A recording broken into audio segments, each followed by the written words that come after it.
your grandmother was a fortune teller? Yeah. And she was like a pretty good one too, right? Yeah, she was real good. I used to go there every Sunday, and she'd read my tea leaves and everything. So. Oh wow! So that's like what got you a little bit interested? I guess so, but it didn't manifest itself until I got out of college. But you know, I always had an interest in anything like that. You know, she was a pretty fascinating lady. Yeah. And you went to college and you studied? I was a psych major and a math minor. Oh wow! Yeah. That's kind of like magic, I guess. Yeah. Doing all those formulas. And so you got into magic after college? Yeah. When I first graduated, when I was in college, I knew one magic trick. What was it? It's an ash trick where it would transpose in people's hands. But, oh, okay. Yeah. Where you can guess the card? No, it's totally different. Yeah. But, I just used that trick to pick up girls, you know, when I was in college. It was pretty successful too? Yeah. It was a good trick, yeah. Yeah. And I owe a lot to that trick. Yeah. But anyway. But after college was when you got really serious? When I graduated from college, I taught junior high school in Stamford, Connecticut. Oh, wow. And discovered that I hate kids. And I went to the library one day and got a book on magic to distract them. And from there, it developed into a hobby. And so I did it as a hobby for a while. And then I moved back to Niagara Falls and taught school. Actually, I taught school in my old junior high school and in my former junior high school, my former high school, and my former junior college. I taught school on all of those levels. And then you're teaching like math and psych? I taught psych in junior college. I taught math in junior high school. I taught everything in high school. Wow. So the magic was just to distract the kids, sort of like long enough to teach them math? Yeah. So so it developed into a hobby. But when I was back in Niagara Falls, I found out about a magic bar in Buffalo, New York. And the owner of the bar was like the best sleight of hand magician. It was Eddie Fector, right? Eddie Fector, yeah. Wow. So I started hanging around there every weekend, every Friday and Saturday. I'd go there and hang out and sort of internalize a lot of his style and, go there every weekend and perform magic and hang around with Eddie and stuff. So it was really, fortunate education for me. So he was like your apprentice and you were just learning as much as you could? I was like an apprentice to Eddie. Wow. And, sort of subtly, because I'd go there and he would perform, and he was just, to this day, I've never seen anybody that could compare to him. He had all the elements of a great entertainer. He was super funny, really great comedic timing, and his sleight of hand was flawless, and he was just a real lovable guy, so he was, the best. And you just go hang out there and he would teach you? And yeah, I would. For how long was that before you sort of about 5 developed years. 5 years? Wow. And you developed an act there on your own? Kind of, yeah. And then I, all this time I was like teaching school and stuff, but I didn't like teaching. I didn't like the bureaucracy of the education system. I didn't like, cocky kids and stuff like that. So it's kind of like a secret too. You had like a double life, sort of, just magician by night and still teacher by. It wasn't a secret. Everybody knew. Everybody knew. Yeah. But a friend of mine moved to Knoxville, Tennessee to manage this huge entertainment complex and offered me a job doing magic there. And at the time I'm thinking, I'll do this until I can really figure out what I want to do when I grew up, So I moved there, I think. But at that point you quit teaching and you were doing magic full time? No, You're still teaching? I was teaching, okay. Yeah. But my friend offered me a job doing magic, and it wasn't like a great gig or anything. It was 3 nights a week, $35 a night, and plus tips. But it was not something like a great career move or anything. But I think, stepping back a little bit, when I was young, I had a couple near-death experiences. Really? When I was about 8 or 9, I almost drowned, and it was like very traumatic. Now, when I was 16, I had emergency surgery, and I was on the critical list for 5 days. I had lacerates and everything.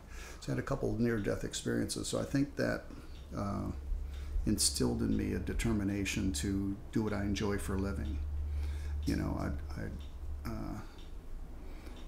every day is sort of an extra day after that. Yeah. Like, you're very lucky. Yeah. So I'm thinking, I don't want to, like, I didn't like teaching school, and there's a lot of other things that people would suggest. You're a psych major, you could do school psychology, or you could do blah, blah, blah, things, and they all sound really boring to me.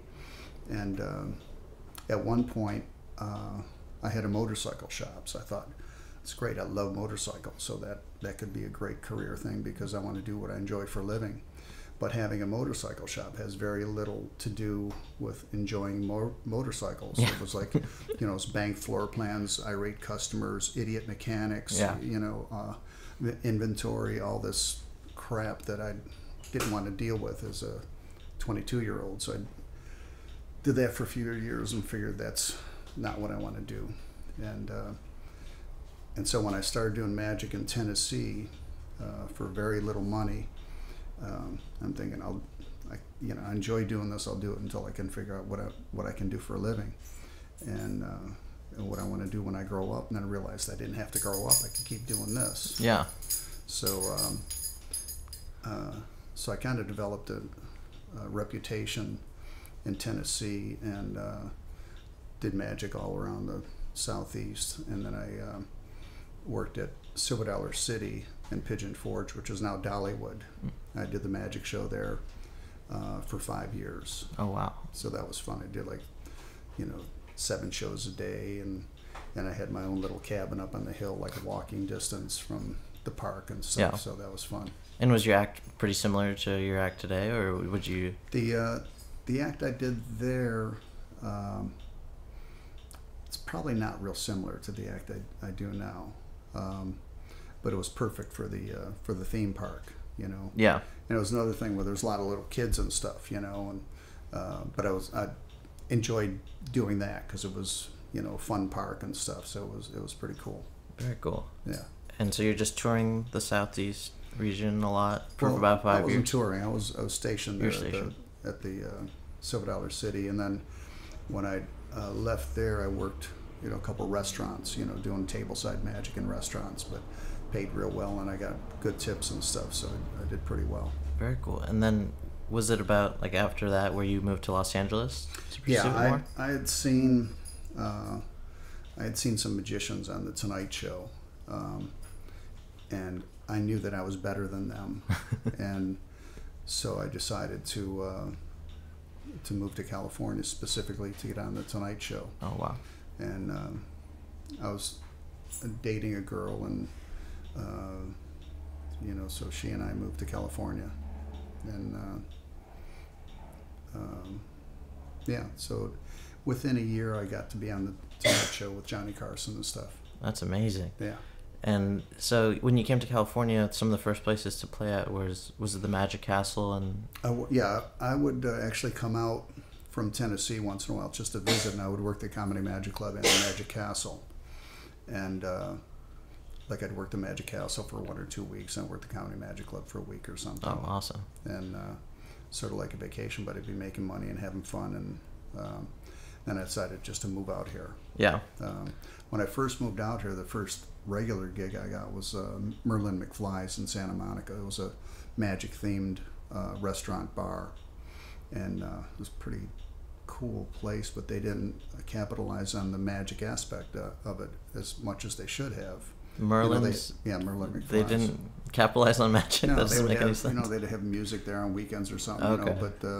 But they had magicians there, close-up, walk-around magicians. But, it seems like with that kind of theme, because a lot of people would come in to see the magic, but they, management, I don't think the management was ever very competent there, but yeah.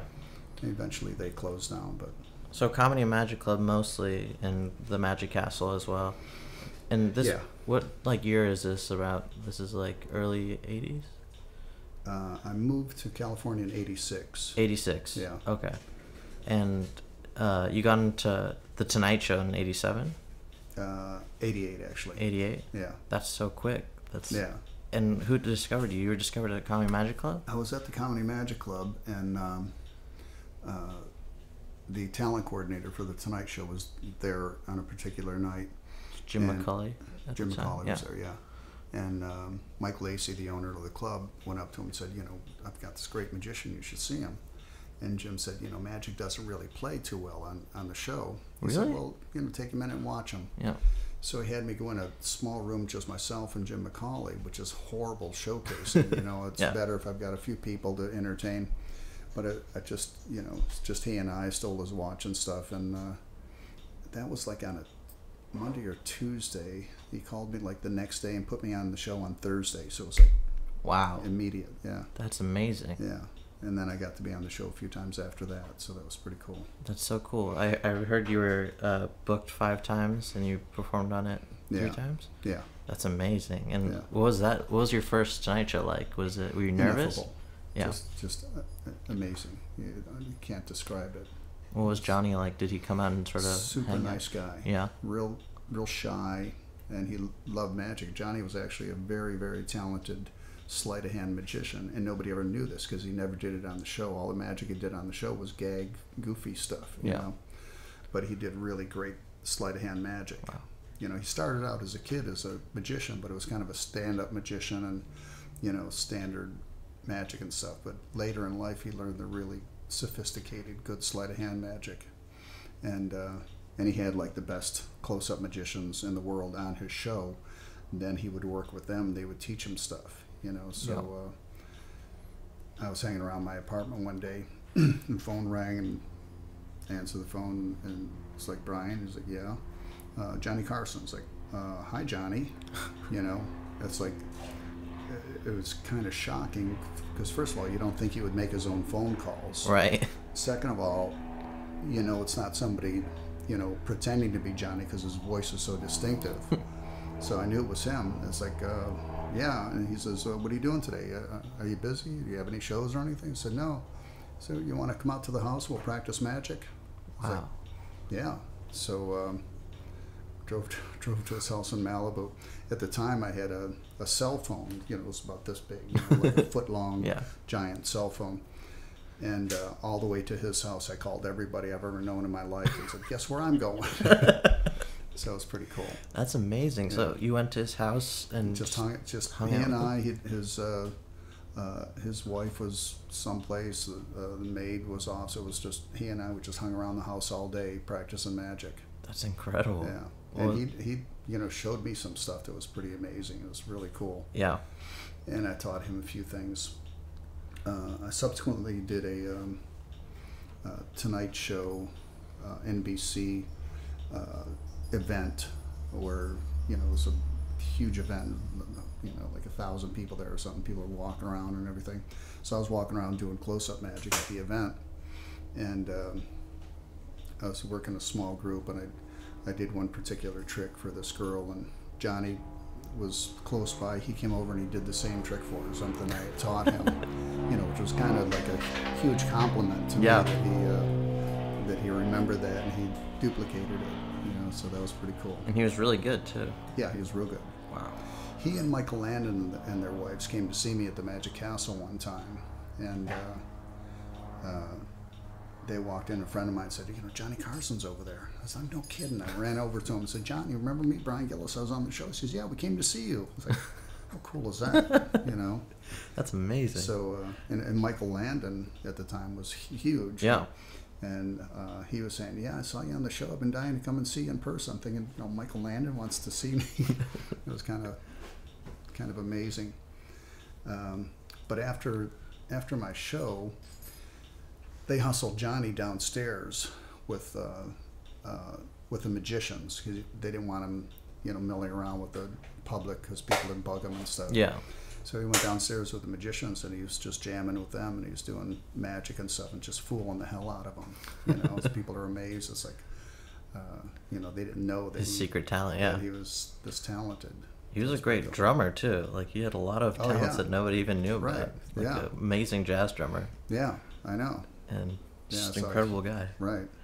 And I saw a lot of your clips that you did on the Tonight Show on YouTube, and there's one with Jay Leno and Buddy Hackett, and I saw that moment, and you mentioned it too on the podcast with the Amazing Johnathan, how Buddy Hackett was sort of going on a tangent, and he was trying to make a joke, and Johnny just did one of these arm movements. Right, he just kind of did a little wave with his hand, real subtle. Yeah. In fact, it was on my promo video, and I never noticed it until my friend Whit Hayden was watching it with me one time. He said, "Did you see what Johnny did?" I said, "No." He says, Buddy started, talking, and before the show started, all the people, the staff of the show came up to me and said, "You be very careful because Buddy likes to upstage everybody, so, be aware of this." And then before the show, Johnny said to me, he says, "Don't worry about Buddy, I talked to him." It's like, okay, so I wasn't really that concerned. Right. And then when I did the whole thing, Buddy was actually a pretty good audience, but at one point he started going off, "Oh, you're a great magician. Can you make that girl from Boston appear?" and all this. Yeah. When he started doing that, Johnny just did a little flick of his wrist. You could barely see it. Yeah. And as soon as Johnny did that, Buddy immediately came back to attention and started watching my magic. And so that was pretty amazing. It's amazing. Johnny had such control. And so that was pretty funny. And I did the thing with Buddy where I was throwing things over his head and everybody in the audience could see it except him. And I think he went home that night not even knowing what happened. Nobody told him. No. He had to go home and watch it on TV. Yeah. That's such a great performance. When you have Yeah. the giant lug nut too. Yeah. You just throw it over his head. Yeah. Somebody He's caught like, "What are you doing?" with Yeah. his little voice. I know. He's such a funny character. What did you have any that stood out the most? Any of the particular shows out of the 3 that you did, or was the first one the one that? The first one was the best Yeah. because, it was just Were you nervous, or were you just ready to go? I wasn't nervous because I knew I was going to do an act that I've done a million times. Yeah. So I knew my magic was not going to mess up in any way. Yeah. And so it was amazing because I wasn't really nervous. And you think about it, millions of people are watching, but on the show it's just a studio audience, so it's not that big an audience. So it wasn't like I didn't feel like I was standing in front of millions of people doing this act.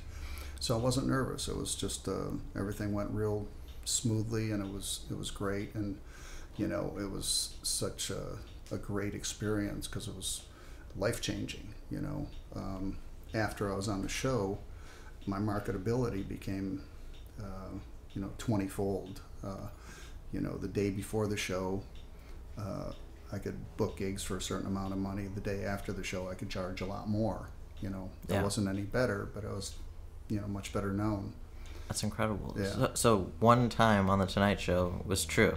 Yeah. You just go on it once, and after that, the phone starts ringing, and that's amazing. And then I put my promo video together with Johnny introducing me in a bunch of different outfits and stuff. So looks like I've been on for 20 times. Yeah. But and after that, it must have been fun. You weren't nervous just going in, and you're already Johnny's friend. You're his favorite magician. Right. Yeah. And so. Yeah, I'd been on the show, and I was pretty close to Johnny, and so it was pretty cool. Did you hang out with him more than one time, or was it just that one time you went to Malibu? Well, just that one time in Malibu. Yeah. We spent the whole day together. That's incredible. And then when he came to see me at the castle and stuff, so. Very cool. And I mean, you said Jim McCulley said that magic doesn't do well on the show. So. But then he saw what I did. After you kind of set it off for other magicians. Yeah. To go on the Tonight Show. Is that correct? I think so. Yeah. Yeah. He'd had some other guys on there. He had Dean Dill on there. He loved Dean, and he had Paul Gertner, and so he had some really good magicians on there. But he loved and respected good close-up sleight of hand magic. Yeah. And he didn't really like stage magic, like sawing a lady in half and all that stuff, which I don't like it either. I see the box, what's going to happen. Somebody dances around for a half hour, and then, they saw the lady in half, they put her back together. It's essentially that's my perception of it. I get bored with illusions. So that's interesting. So, I mean, when you started out, I heard you were in an illusion show back in Niagara Falls, at like an art museum. Yeah, I was at an art museum doing an illusion show, and I was in whiteface, like a mime. Oh, yeah. And we did Crystal Casket and substitution trunk, metamorphosis, and I mean, that's a great experience. Zigzag, yeah. But is that when you sort of decided that sleight of hand was the magic that you were more interested in? I was doing sleight of hand before I did that show, right. But that show was one of those things where they just picked some people and showed them how to do the magic, and they do it. It was like one of those plug-in shows. Yeah.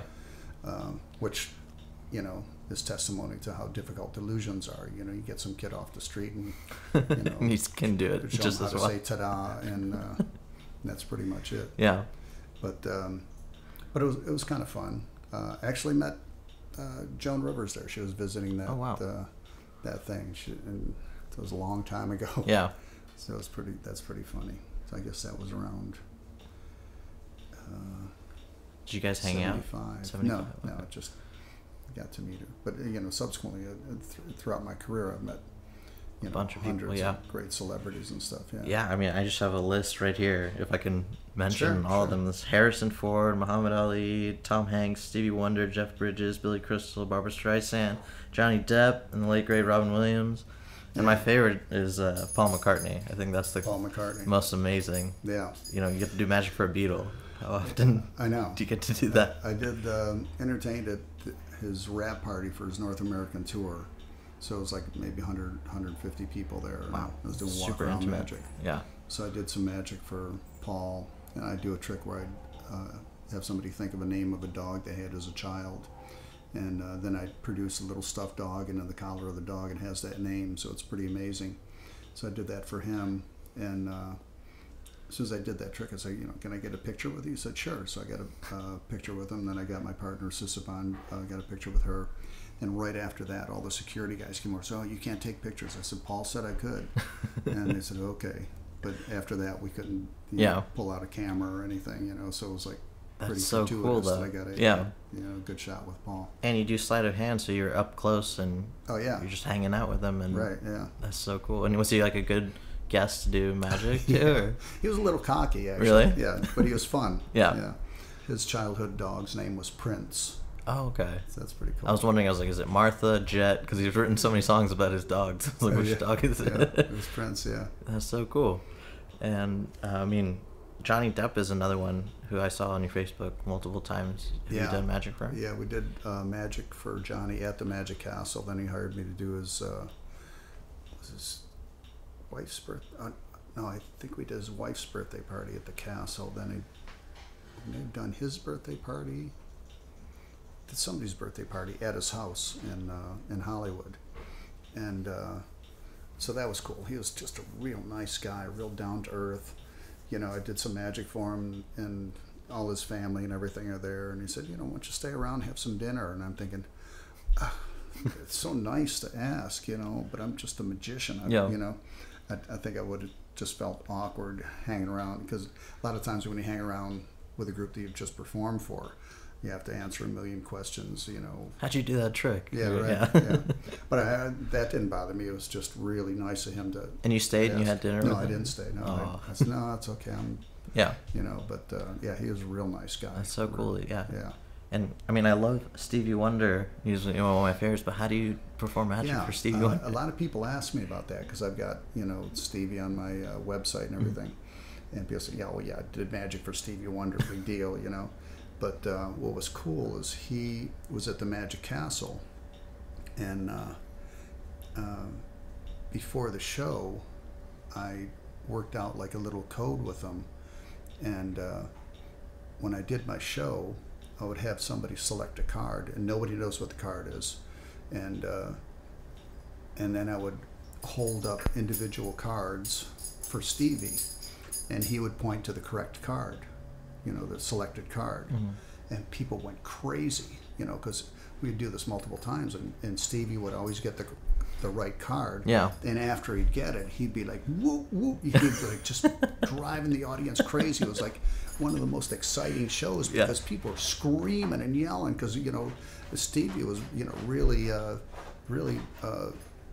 putting on a show. Yeah. And so it was great. That's it was awesome. It was a great showcase for him and for me. And it's like, how the hell did this happen? So it's pretty cool. That's so cool. Yeah. Who is some of your favorite ones? I mean, do you have any more stories of any presidents? No, I haven't done any presidents. I think the nicest guy is Henry Winkler. Oh yeah. I've done multiple private things for him, and I worked with him for a movie that he did, Click. And, okay. Where he does a couple magic tricks in the movie. I taught him those tricks, but oh really? Yeah, that's so cool. I would go to his house and I showed him a bunch of different things. He does the coin where he takes a bite out of the coin, right? Yeah. Which is super easy. But I'd go to his house and I'd show him something, and the moment I'd show it to him, he wouldn't practice it or anything. I'd show him, and then I'd say, "This is how you do it." And he's, "Oh, great!" And he'd run in the other room and get like one of the people that are working in the house, or his wife or something, to get one, and he'd do the trick for him. It's like, no, you have to practice first. But he was just so excited. He loved it so much. Like a little kid, just yeah, to he show was somebody. like a little kid. I know. But he's the nicest guy. He's nice. And Johnny Depp was a super nice guy. Yeah. But most of just about all the celebrities that I performed for, were really nice. I worked an event one time. Roseanne Barr was there. I did some magic for her, and she wasn't very polite, but it might have been a thing where people were bugging her or something, because there were a lot of people around. And Wanda Sykes at the Comedy Magic Club, one time I started doing some magic for her, and she was a little not into it.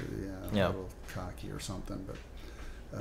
But all the celebrities I performed for, Muhammed Ali, I've done magic for him a bunch, because he one of his hobbies was magic. Oh wow, I didn't know that. And he loved it. He used to do a lot of magic stuff. That must be an amazing person to do magic for. He is such a nice guy. Yeah. Such a sweetheart. I was at an event one time, and he was actually doing some magic for some people, and he asked me if I had a certain prop that he likes to use when he performs, and I did, and I loaned it to him, and he did this whole little show and everything, and then afterwards he was going to give it back to me. I said, "No, keep it," and he was like that. It's just really super nice guy. That's incredible, yeah. And so you mostly performed like in California, and do you go to Vegas often? I've done private events, like corporate events and stuff in Vegas. The only public shows I've done there is opening for my friend Amazing Johnathan. Oh yeah. So how is he doing, by the way? Is he getting better? Or? Last time I talked to him was a couple days ago, and I asked him how he was feeling. He sounds like he's feeling pretty well. Yeah. So, he's got this doom and gloom thing from his doctor and stuff, but it sounds like he's feeling okay. It kind of goes up, and sometimes I talk to him and he's feeling horrible, but he's a great guy. Yeah. He's like best friend. I love that guy. Yeah. Yeah. I'm praying for that guy, because I remember watching him on TV when I was a kid. And he's the funniest guy on the planet. Yeah. Yeah. I mean, and he's also a really great magician too, right? He's a good magician. Yeah. He loves magic, but his high school performance, I guess, at graduation or something. I heard that, where all his tricks went wrong. He did 7 tricks. Every one went horribly wrong, and nobody came backstage or anything. It's like, what are you gonna say? So, sorry about that shitty show, but he. I think that's what made him decide to do magic where it screws up, which is great. He's making a lot more money than if he had tried to be a regular magician. Right. He's a great comedian. He's super, super funny. So funny. Yeah. The dove where he just destroys it still kills me to this day. I've been collecting these recently. I wanted to show you. I've been sending these away in the mail. And I got a Mac King. I don't know if you know. Great. And I got this early one. Is that Johnny Thompson? No, it's Amazing Johnathan. Oh, wow. It's a really early one. That doesn't look anything like him. Yeah, and on the back it's from, where is it from? The Comedy After Dark. Yeah. Yeah. I don't know how old this one is.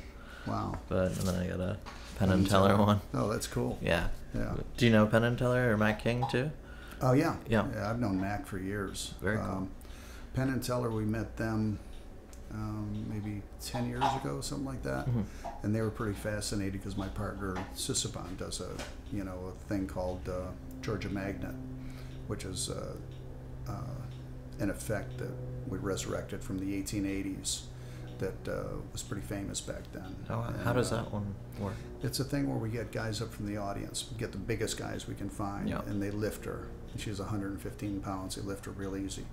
And the second time she concentrates and they can't move her. Then we get two guys, one on either side, and they lift her real easy, and then she concentrates and they can't move her. But we've got a lot of byplay and everything, a lot of funny lines and stuff, so it's a real entertaining bit of business, and it's amazing. That's an amazing effect, yeah. We had a manuscript written by the lady that made it famous, and studied that, and every once in a while somebody'd be able to lift her. So then she incorporated some martial arts to supplement what we learned from this manuscript.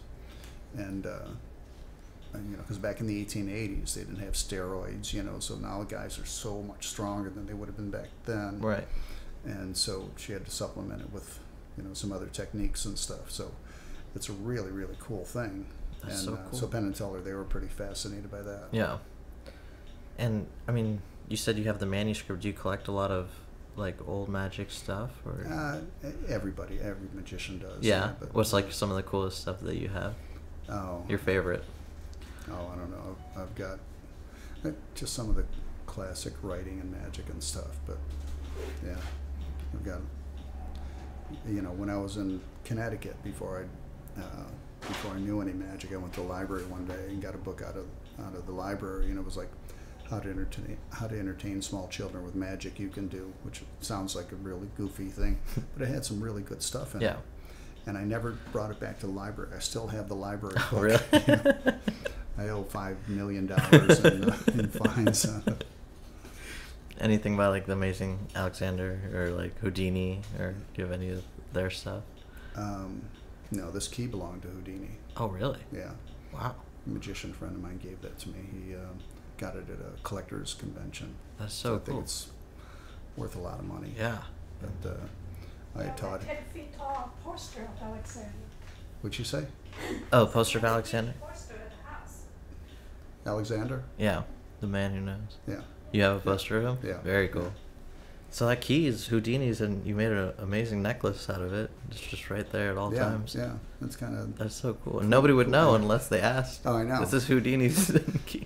I'm supposed to have paperwork on this someplace. I don't know where the paperwork is. So Yeah. It's probably worth 50 cents rather than $2,000. Right. Yeah. But it's still good energy to. Yeah, that's so cool. Yeah. And so yeah, you've just do you perform regularly still, like at the Magic Castle, or? Well, Magic Castle, nobody performs there regularly. It's the most famous magic venue in the world, so they change the lineup every week. So they have at least a dozen different magicians coming in every Monday, and so the magicians that are in the area that are considered to be, the top guys that work, maybe 3-4 weeks out of the year. But magicians from all over the world are flying in on their own dime just to say that they performed at the Magic Castle. Right. Yeah. Because I know you do a lot of private events for like celebrities or corporate events. Right. Is there any place that people can see you soon, or?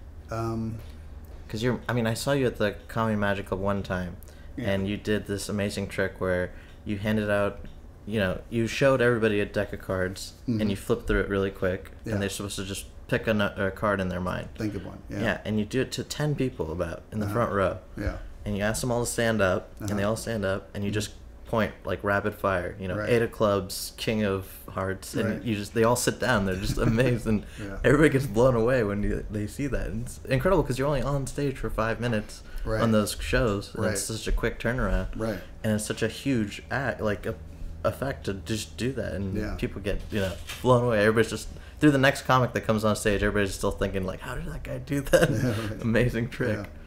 That's kind of a signature thing that I do. Did you create any of your own? The Sweet and Low is yours, right? Yeah, the Sweet and Low is mine. Yeah, that one's an amazing one too. Borrow a bill and it vanishes and ends up inside a sealed Sweet and Low packet. Wow. You did that on the Tonight Show too, right? Yeah. The one you just mentioned, that's a variation of something that somebody else came up with, but I expanded on it to make it, I think a lot better. Yeah. But the dog trick, where somebody thinks of the name of a dog that they had as a child, nobody could know it, and then I immediately produced a little stuffed dog, and it's got the name tag on it. Yeah. That one's another yours. signature piece. Yeah. I love those tricks. Those are so great. And I heard that story of when you were opening for the Amazing Johnathan, and he changed the dog tag on you to prank you. Yeah, he would have all these different magicians open for him, and he was such a great guy. He had magicians that were like Billy McComb was in his 80s, and he was still pretty entertaining, funny guy. Johnathan would have him open for him in Vegas, and Jonathan's show is in essence, really funny and somewhat raunchy, So to have a real sophisticated, British magician as an opener was kind of funny. Yeah. But Billy was just a funny guy anyway, so it fit in perfectly. Did you prank Billy too? Yeah, he pranked everybody. So everybody, like the last night that they're opening for him, like the Sunday night, he would prank them. Like Rich Block is a real, sophisticated, cool, classy act, and at the end of his show, he produces all these flags and stuff, and they're, giant flags, and from behind him, this big giant banner falls down with an American flag, and so it's a really great ending to the show. Yeah. And for his ending, at the end, the banner that comes down says "Child Molester," and then he has like a little girl voice over the sound system going, "That's the man, Daddy. That's the man that touched me." Oh my gosh. You could never know what he's going to do. You have no idea. And for years, the dog tag. Mine, it's like... there's footage of it, too. Oh, what's it? Yeah, it was on his burn unit. Yeah, right. So it was really funny. So I get somebody on stage, and they're thinking of a dog they had as a child, and then I produced a dog, and embroidered in the collar of the dog is the name that they're thinking of, and it's a mind blower. Yeah. So I open up the box, and I look at the dog that's sitting in there, and it says "cunt." And I'm like, so I'm thinking, how do you come out of that? What do I do with this? I think I said something like, normally this would say "fluffy," but this is the Amazing Johnathan show, so then I show it to him, but yeah. That's such a great one. Yeah. Yeah, I feel like you would know, like, oh, it's my last show, I'm going to get pranked tonight, but you'd have no idea where it's going to come from with it. You're such a great guy. Yeah. Are there any other magicians that you're, like, really good friends with? Oh, a lot, yeah. Like Lance Burton? Or... I know Lance, yeah. He's not like a best friend, but he's a super nice guy. Because he's from Tennessee too, right? Or Kentucky? Yeah, he used to do a theme park show, kind of like what I used to do. At the same time? He was up in Kentucky. No, he did it before I started. When Lance finished his gig at that park, Whit Hayden took over that gig. And Whit and I are real good friends. And we actually kind of changed acts, because Whit always did, a stand-up show, and I always did close-up magic. And he was in Tennessee, and I was in Tennessee. So I taught him close-up magic, and he taught me his stand-up routines, which were great. Yeah. And up until then, I had been working restaurants doing close-up, and he had been working theme parks doing stand-up. Then he moved to California and started working restaurants in California doing my close-up magic, and I started working at the theme park doing a stand-up show, doing his stand-up routines. Swapped. Yes, we changed acts. Yeah, it's pretty funny. And you are, like, very hilarious on stage too, so that's where you got sort of your comedic chops from, like around that time. Yeah. That's so cool. And like, how do you worry about the magic first, obviously, and then you sort of How do you develop like those in between jokes? Is that just off the cuff or? Well, the thing is, I probably have one of the smallest repertoires in magic because I don't do that many effects, but the ones I do, I've done thousands and thousands of times, so I don't have to worry about them. I know exactly what the timing is, exactly when I'm going to do this and that, where people are watching, you know. So I've got that already mastered, so I don't have to worry about anything else, and so I can concentrate on other, you know, performance things like, you know, right. the comedy, and when I do walk around close-up magic, I remember everybody's name, you know, so I can, you know, concentrate on that, which elevates it to another level, makes it more personal and stuff. Yeah, that's amazing. Yeah, and I mean, I've seen some of your stuff that you did at the Magic Castle, and that you even like you do this bit where you take the guy's watch at the end, and he has no idea for like 15 minutes. He has no clue his watch is missing, and at the end you know you pull it out of a bag or you show it to him, and I mean that's mind blowing that you just do that. And I mean, I talked to Ben Simon for a second. He's like, yeah, a lot of magicians actually start out as like pickpockets and stuff like that, where he's like they're just so quick and nobody even catches them. Yeah. What's funny, because I have a lot of magician friends that won't try to steal a watch or anything because at one point they've tried to do it and they got caught. So it just scares the hell out of them to try it again because you're performing. You know, you don't want to screw up. Right. But I was fortunate. It was over 40 years ago. I was reading it in a book, How to Steal Somebody's Watch, you know, while performing magic. And so I thought, I don't know if this is going to work. Yeah. So I went to a local bar, just hanging around, and I saw some people I knew, and I did a couple magic tricks, and I stole this girl's watch. And I sat there waiting for her to say something. I was like, I can't believe she doesn't know that I took her watch. So, you know, I was successful the first time I tried it. So then that gave me the balls to do it, you know, subsequently. And over the last 40 years, I've learned how to steal every kind of watch. You know, that's what I was going to say. So many different types of clasps and everything. Right. You know? Yeah. Because I mean, your normal magic blows me away, but that one in particular, I was just like, what? I had to like go play the video back, and I was like, how on earth did he do that? Because I mean, I try on watches that I want to buy, and I can't figure out how to open them. Yeah. So how does I just study different clasps, and like, how does that even come about? Yeah. That's incredible. Yeah. Every once in a while, I'll run across one because you know they get pretty sophisticated.